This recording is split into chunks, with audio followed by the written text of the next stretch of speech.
Okay, so last video I talked about the cloud model and Aufbau's hotel. Today we're going to continue on with this idea by learning about the box diagram and electron configurations. Okay, so this is still a continuation of the quantum mechanic model, or also known as the cloud model. So before I just dive straight into this new material, I just want to review a few things real quickly. First, we have energy shells or energy levels. These words are interchangeable. The energy shell or the energy level determines the size of the atom, which makes sense. So like in our first energy shell, we have our 1s, and so that's just a sphere. Then if we were to add another electron after we filled up this first energy shell, we'd wind up adding a second energy shell. So obviously an atom with two energy shells will be larger than an atom with just one energy shell. So the energy shell determines the size of the atom. The next thing we have is a subshell. The subshell determines the shape of the atom. So we've got a few different types of subshells. We have our S subshells. Our S subshells look like a sphere. So we can try to remember sphere for subshell. Obviously, I can't draw a sphere. I can only draw a circle. But we can remember that. Then we have our P subshells. Our P subshells look like three Pringles stacked on top of each other. We have one Pringle that's along the x-axis, another one that's along the y-axis. Yeah, I'm a terrible artist, I apologize. And a third one that's along the z-axis. That means that it's basically coming out of the screen. Obviously, I have trouble showing that, so I just put it diagonally on here. We've got three subshells in the P sub. We have three orbitals in the P subshell. Then we have our D subshell. The D subshell kind of looks like a donut. We can remember a donut.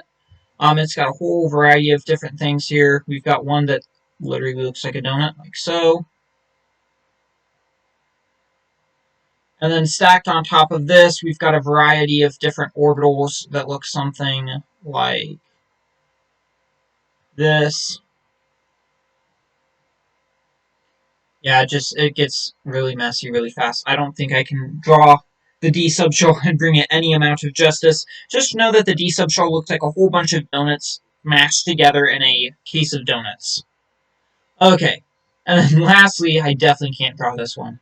But lastly, we have the F subshell, and the F subshell looks a lot like a flower, just orbitals all over the place. It actually looks really pretty when you combine them. It looks like a flower. So those are our four subshells.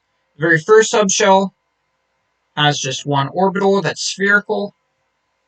So one orbital that's spherical. The second subshell has three orbitals that are Pringle-shaped. The D subshell has five orbitals that are donut-shaped. And the F subshell has seven orbitals that are flower-shaped.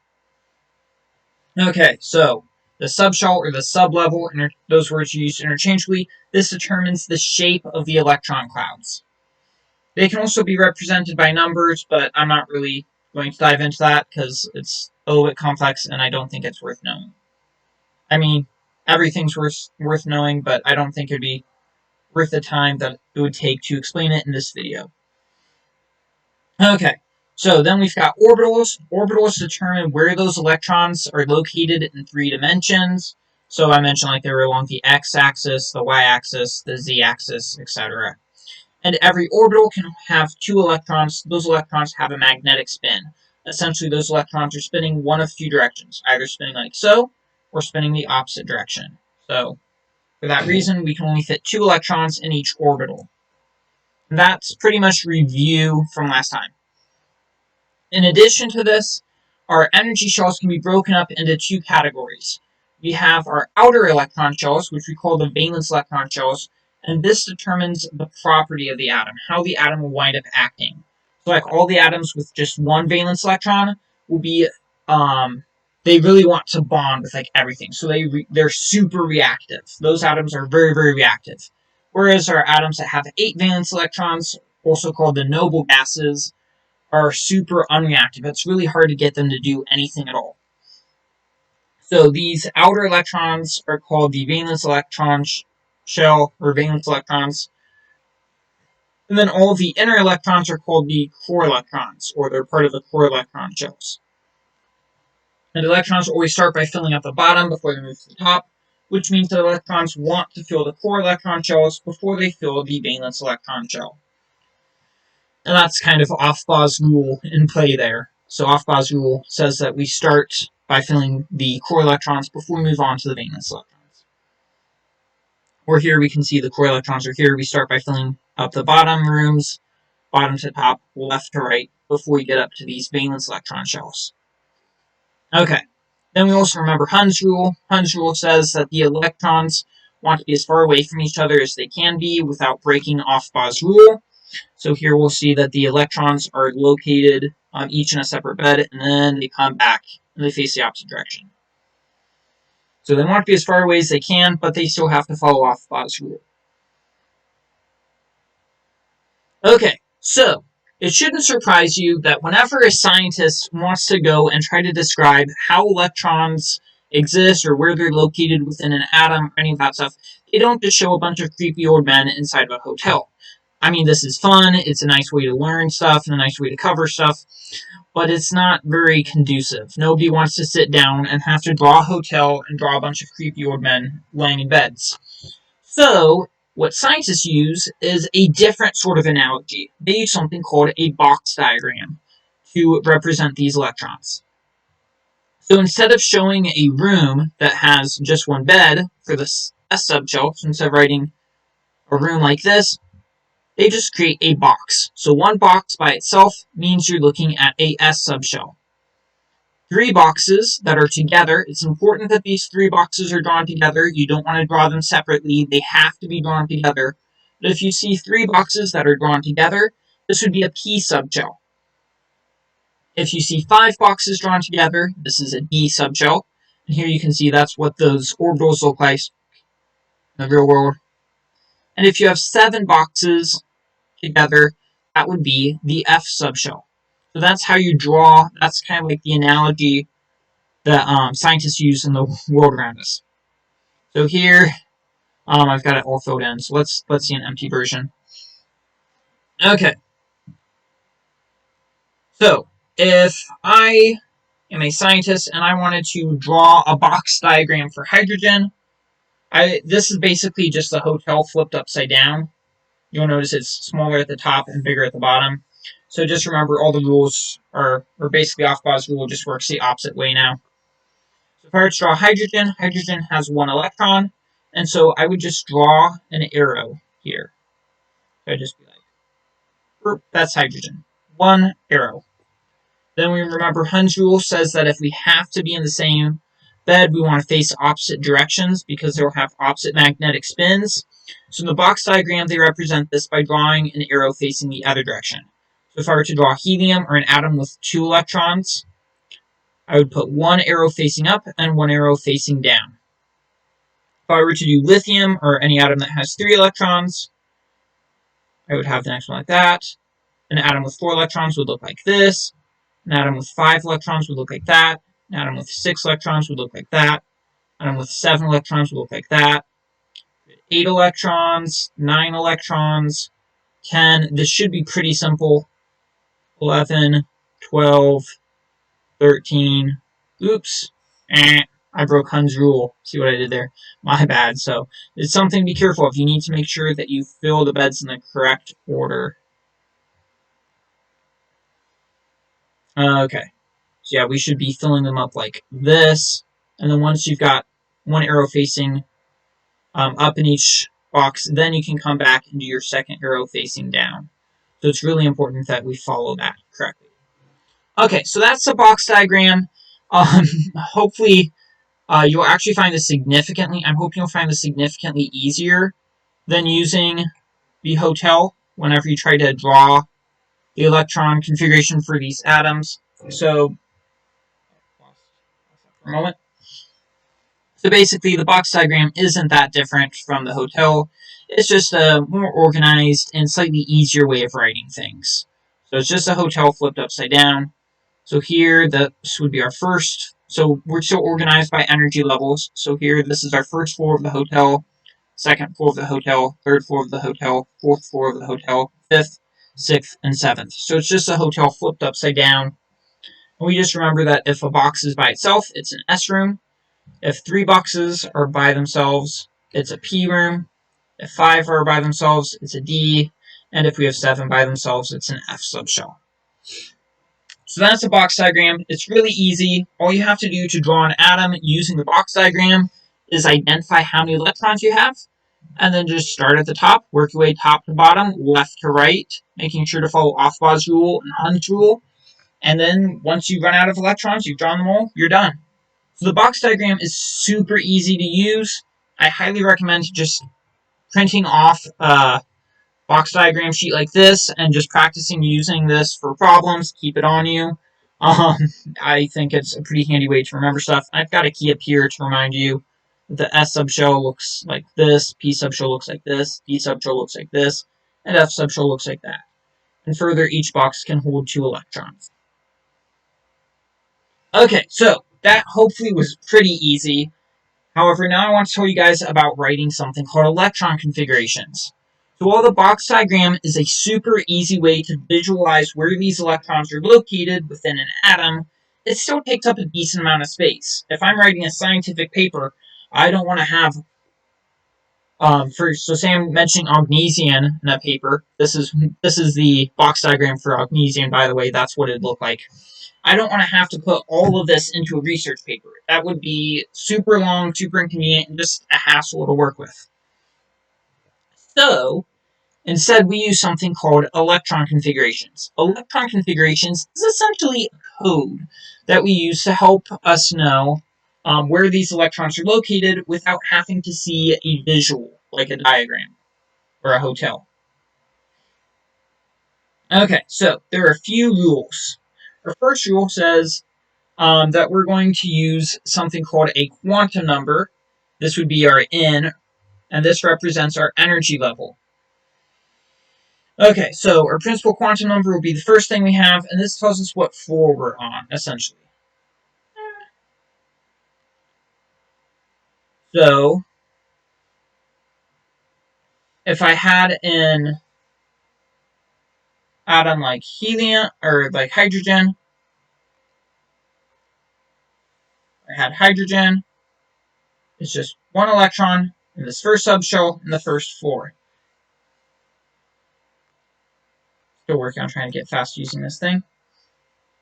Okay, so if we're dealing with hydrogen, it's 1 electron in that very first, on that first floor. We go, okay, what energy level are we on? We said this is the first floor. It's energy level 1. So that means our principal quantum number will be a 1. In our code for hydrogen, first we'd write a 1. This tells us that put it in pen. Okay, so our principal quantum number would be a 1. Then we're going to observe what block it's in. Really wish I didn't have to change out a pen every time I needed to go back to show you this. Okay, so we observe that it's 1 block by itself, so it's an S subshell. So that means we're going to draw an S. So then we draw an S, then we look and see how many electrons do we have within the subshell. We only have 1 electron in the subshell. Cool, and we'll use a superscript of 1. So that's pretty much how this code works. So first you have a principal quantum number, which tells you what energy level you're in. Then you have a letter that tells you what kind of a subshell you're in. And then you have a superscript, which tells how many electrons are in that subshell. It's really just that simple. However, this can still be difficult to do, especially if you're new to the box diagram and electron configurations and the cloud model and all of that. So I recommend whenever you're trying to write electron configurations, start by just drawing the box diagram. You can draw the box diagram for the atom. You can then come along and write the electron configuration for each of these, and it makes it significantly easier. And here, just to show you, I went ahead and I drew the electron configuration for hydrogen, helium, and lithium, so you can see what it looked like. Okay, so one other thing with writing diagrams, there's also a shortcut, but I guess I want us to practice doing a few before we mention a shortcut. Okay, so let's try doing a harder one. So let's say we wanted to do an electron configuration for oxygen. So we're doing oxygen. Oxygen has 8 valence electrons. It has 8 electrons, 2 core electrons, 6 valence electrons. The box diagram would look like this, but we can go ahead and draw that ourselves if we want. But you can actually see the box diagrams here, though you can also see the electron configurations here. So, we've already got it. But let me show you how we go about finding this. So we see that oxygen has 8 electrons. So we come in here. We'll draw our 8 electrons. So we'd have one up, one down, one up, one down, one up, up, yep, and down. And now we've got all 8 of our electrons. So now we just need to go and name all of these. So first we observe what energy level we're in. So this says N1, so we're in energy level 1. So we're going to start by writing a 1. Then we observe that this box is by itself, so that means it's an S subshell. So that's 1s. Then we count the number of electrons. It's got 2 electrons, so that's 1s2. Then we go to the next box. This box is on the second energy level, so we will write a 2. Then we observe it's still one box by itself, so that means it's an S. We notice there are 2 electrons in this box, so we'll give it a superscript of 2. Now we move on to the next one. We're still in the second energy shell, so this will be a 2. So 2. There are 3 blocks, which means it's a P. So this will be subshell P. And then we just count how many electrons we have. 1, 2, 3, 4. And there you go. That is the electron configuration for oxygen. Now, in some cases, this could get really long. So let's say we were doing this for, let's say we're doing this for magnesium. I know this will be a pain to do. But if we were doing this for magnesium, where's my pen go? My pen's completely gone. There we go. Okay, so if we were doing this for magnesium, this would take a ton of time. And scientists never like wasting their time, so they've got a shortcut. The shortcut is that instead of typing out the entire thing, you can just find the nearest noble gas and basically start from there. So, for example, say we're doing magnesium, instead of writing the electron configuration all the way to here, we'll find the next closest noble gas. Keep in mind, noble gases are the elements all the way at the end. So radon's next closest. And so we'll put it in parentheses and then do the electron configuration from there. So the expanded electron configuration is super long, but the condensed one is pretty short. So let's look at how we would do this.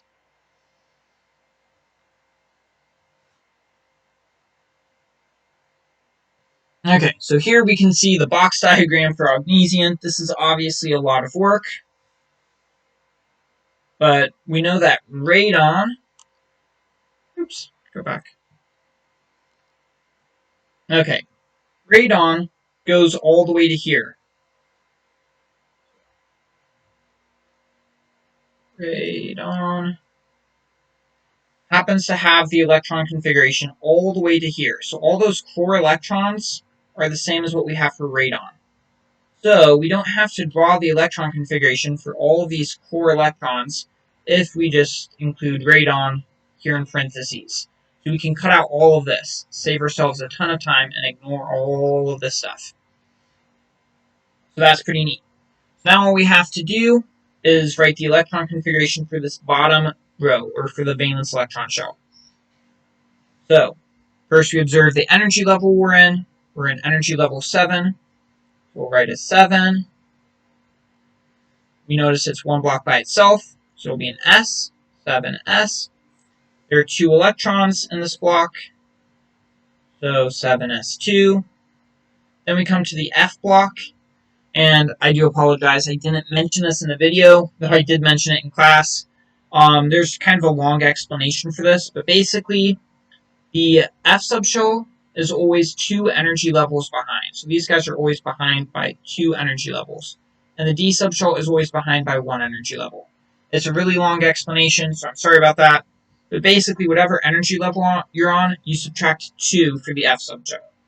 So even though this is energy level 7, the F subshell will be 5. So 7 minus 2 is 5. So we'll write 5. Then we'll write F. Then we'll count up these electrons, and we'll see that there are 14 electrons. It will be 5F14. Then we come down here. We're on the 7th energy level, but we'll remember to subtract 1 because it's a D subshell. So this will be 6. The subshell is D, so we write a D. And there are 10 electrons here, so we'll write a 10. Then lastly, we come to the P subshell, so 7th energy level still. It's the P subshell, so we write a P. And there are 6 electrons, so we put a 6 up here. And this would be the condensed electron configuration for Augnesion. So hopefully that helps. Hopefully this was pretty simple.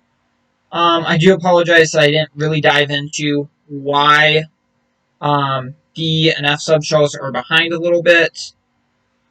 They're just, D and F subshells are weird exceptions to a whole bunch of rules, and it takes a really long time to explain this. So just try to remember that D subshells are always behind 1 energy level, and F subshells are always behind 2 energy levels.